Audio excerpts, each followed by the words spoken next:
तुर्की में जलजले के दौरान इस बच्ची के साथ ऐसा क्या हुआ जिसे देखकर काफिर भी मुसलमान हो गए। अस्सलामु अलैकुम नाजरीन।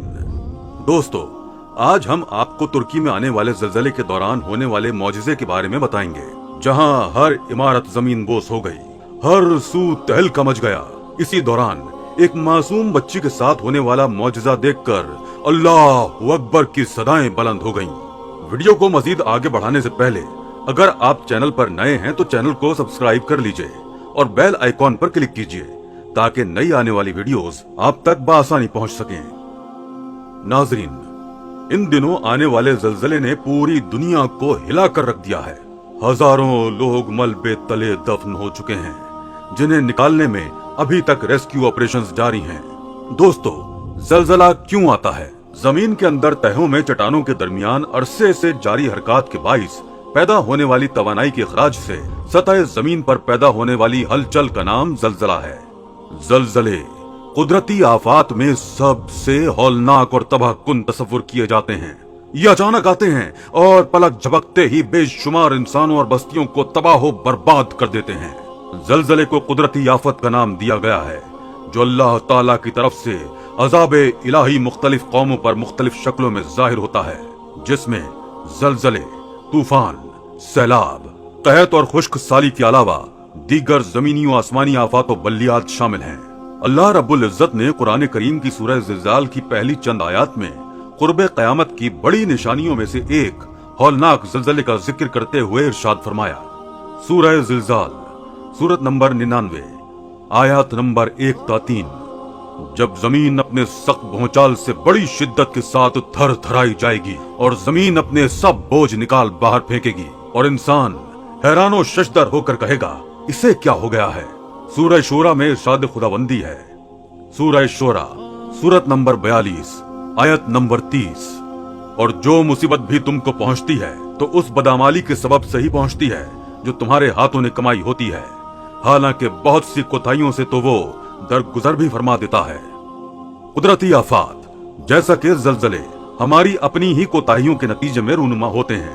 हर शख्स के आमाल एक से नहीं होते, सब पर मुसीबत उसके आमाल के मुताबिक ही आती है। कुछ के लिए ये कुदरती आफात जहां मुसीबत बनकर आती हैं, वहीं अल्लाह ताला के नेक बंदों पर ये बतौर आजमाइश भी मुसल्लत की जाती हैं। अगर हम ताजा तरीन जलजले की सूरत हाल पर गौर करें तो मंजरे आम पर आने वाली तस्वीर इंसानियत को खून के आंसू रुला रही हैं। अल्लाह के गजब को देखकर जहां दिल खौफ से लरजने लगता है, वहीं खुदा अपनी कुदरत भी इंसानों को दिखाता है। पीर के दिन तुर्की और शाम में आने वाले शदीद किस्म के जलजले ने हर सू तबाही मचा दी है। अब तक की मौसूल होने वाली खबरों के मुताबिक तुर्की और शाम के जलजले से होने वाली तबाहकारियों के बाइस अब तक 5000 से ज्यादा अफराद लुक़्मा-ए अजल बन चुके हैं और मजीद अमवात की पेशगोई भी जारी है। कहते हैं कि इस जलजले की शिद्दत माहिरीन के मुताबिक 7.8 थी। जलजलों के माहिरीन का ये कहना है कि आने वाले जलजलों में ये जलजला शदीद किस्म का था। वहाँ के रिहायशियों का कहना है कि जलजले का दौरानिया 2 से 3 मिनट का था, लेकिन उन 2-3 मिनट ने तुर्की में कयामत सी बर्पा कर दी थी। ऐसी तबाही और चीखो पुकार थी कि लग रहा था गोया कयामत कायम हो चुकी हो। बड़ी बड़ी इमारतें पल में जमीन बोस हो चुकी थीं। चारों तरफ एक अफरा तफरी का आलम था। लोग घरों से निकलकर सड़कों पर भागने लगे थे। किसी को किसी का होश न था। दोस्तों, कहते हैं कि जब बेहयाई हद से बढ़ जाए तो वहां आसमानी और जमीनी अजाबों का नुज़ूल शुरू हो जाता है। अगर हम तुर्की के बारे में कुछ नजरसानी इस हवाले से करें तो ये बात साबित होती है कि तुर्की एक इस्लामी मुल्क है, मगर जैसे जैसे वक्त गुजरा फकत अशिया ही नहीं बल्कि लोग भी, वहाँ रहने वाले मुसलमान भी एडवांस होने लगे। तुर्की हुस्न में अपनी मिसाल आप है, लेकिन जब औरतों ने अपने हुस्न पर बेपर्दगी आम कर दी और सड़कों पर सरेआम बेहयाई दिखाई जा रही है, लोग इस्लाम की जानिब कम और दुनियावी रौनकों की जानिब ज्यादा खुद को रागिब कर रहे हैं। वहाँ की ड्रामा इंडस्ट्री में बनाए जाने वाले ड्रामे उरियानी और बेहूदगी की आला मिसाल बन चुके हैं। यहाँ तक कि मस्जिदों से आती अजान की आवाज के बावजूद जब लोग नमाज की तैयारी करने के बजाय ये इंतजार करने लगे कि कब अजान खत्म हो और वो अपना म्यूजिकल कॉन्सर्ट दोबारा से एंजॉय कर सकें, तब ये कुदरती आफात ही बतौर सजा इंसानी जिंदगी को दरहम बरहम करके रख देती हैं। सड़कों पर चलती सरेआम बेहयाई तो अब तुर्की जैसे इस्लामी मुल्क का मामूल बन चुका है। नीम उरिया वजूद लिए खवातीन अपने बाप, भाई या शौहर के साथ बआसानी बगैर किसी हया के आ जा रही हैं। तुर्की में खतरनाक नौयत का ज़लज़ला आने से कई इमारतें जमीन बोस हो गईं। लोगों में अफरा तफरी सी मच गई। बहुत से लोगों के प्यारे मलबे के नीचे दफन हो गए, तो किसी का पूरा खानदान ही हस्ती से मिट गया। अभी इस सदमे से लोग निकले नहीं थे कि एक बार फिर जमीन कांप उठी। एक और शदीद तरीन ज़लज़ले के झटके ने कई जिंदगियां निगल लीं और अब तक हजारों लोग इस आफत का शिकार होकर वफात पा चुके हैं, जबकि कई जख्मी हैं और अभी भी मलबे के नीचे मौजूद हैं।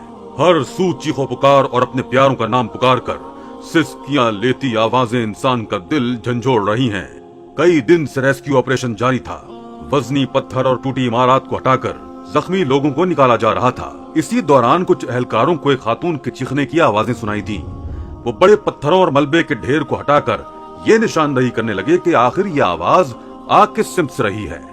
इस ज़लज़ले को चंद दिन बीत चुके हैं और इस मलबे के नीचे से अभी भी चीखो पुकार का सुनाई देना वहाँ जिंदगी की अलामत को जाहिर कर रहा है। वहाँ की रेस्क्यू टीम का अफराद का कहना था वो औरत बुरी तरह चिल्लाकर मदद के लिए पुकार रही थी, लेकिन भारी पत्थरों के मलबे को उठाना एक मुश्किल अमर था। इस वक्त उस औरत की चीखो पुकार सुनकर रेस्क्यू टीम के अलावा मकामी लोग भी जमा हो गए और मलबा उठाने लगे ताकि एक जिंदा इंसान को बचाया जा सके। लेकिन बहुत लोगों के पत्थर हटाने की कोशिश भी इस बड़े मलबे के ढेर को हटाने के लिए नाकाम थी। लेकिन चीखो पुकार ऐसी थी, दिल को तड़पाए जा रही थी। लोगों की बेचैनी का ये आलम था कि वहाँ मौजूद सब लोग ही इस मलबे को हटाने लगे। वक्त के साथ साथ वो औरत मजीद बुलंद आवाज में चिल्ला रही थी। रेस्क्यू एहलकार उसे अपनी मौजूदगी का एहसास दिलाते हुए उसे हौसला रखने की तलकीन कर रहे थे। हर सू चीखो पुकार और लोगों की सिसकियां एक हौलनाक फजा पैदा कर रही थी। इस मलबे को हटाने में 30 मिनट तक का वक्त लग गया।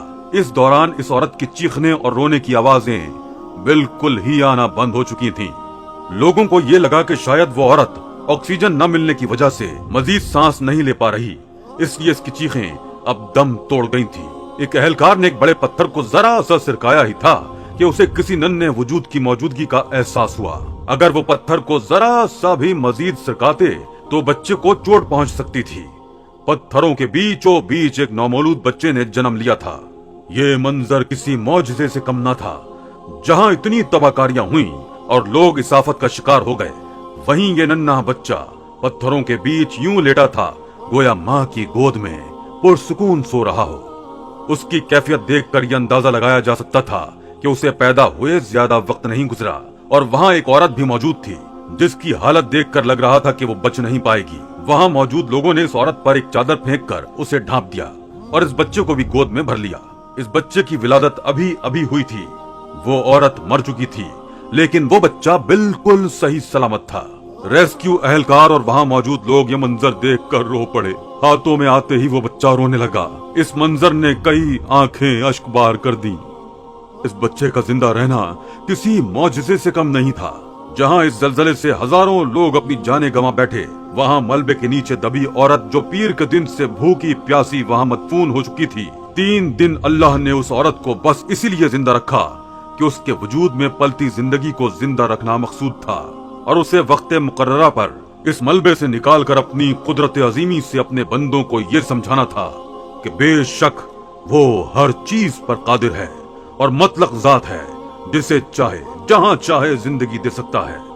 ये मंजर देखकर जहां रब्बे करीम की जात की बड़ाई दिल में आती है, वहां ये बात भी सामने आती है कि इंसान न जाने खुद को क्या समझता है और गुरूर और तकब्बुर में खुदाई दावे करने से गुरेज नहीं करता।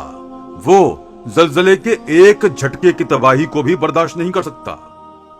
काश